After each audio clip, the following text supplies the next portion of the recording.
Хайырлы күн достар, бүгін сіздермен осындай өте нәзік, дәмді болып шығатын, кез келген дастарханыңыздың сәнін келтіретін қызыл сметана жасайтын боламыз.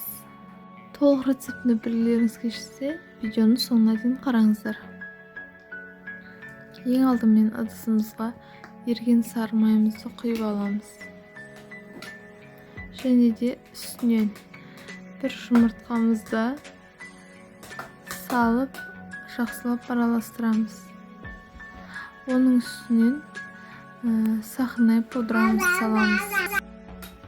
Заттардың қанша грамм қосылатынын мен астына описание бөліміне жазып кететін боламын. Сахарный пудрамызды салған соң жақсылап араластырамыз. Оның үстіне ұнымыз бен бір шай қасық қазіргі бекерімізді салып, қамыр дейміз. Мінекей осылай болып шығады қамырымыз. Салмасына көшетін болсақ, ыдысымызға қаймағымызды, 4 жұмыртқамызды, және де 100 грамм шекерімізді, және де мен 2 пакет қызыл бояуды салдым. Жақсылап араластырып қоямыз.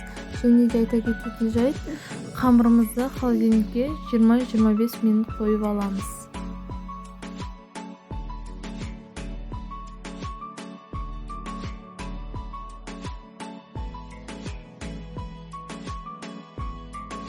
Мінекей қамырымызды алдық. Мен жоятын боламын. Немесе сіздер бірден формаға салып, қолмен жойсаңыздар да болады. Енді үстіне қамырымыз дайын, салмамызды құйып, 180 градуста қызып тұрған пешімізге 40-45 минут пісіріп алатын боламыз. Біздің тәттіміз піскен соң 2 сағат бөлме температурасында суытып, 1 сағат холодильникке қою керек. Мінекей осылай керемет дәмді болып шықты. Қараңыздар, салмасы қандай керемет.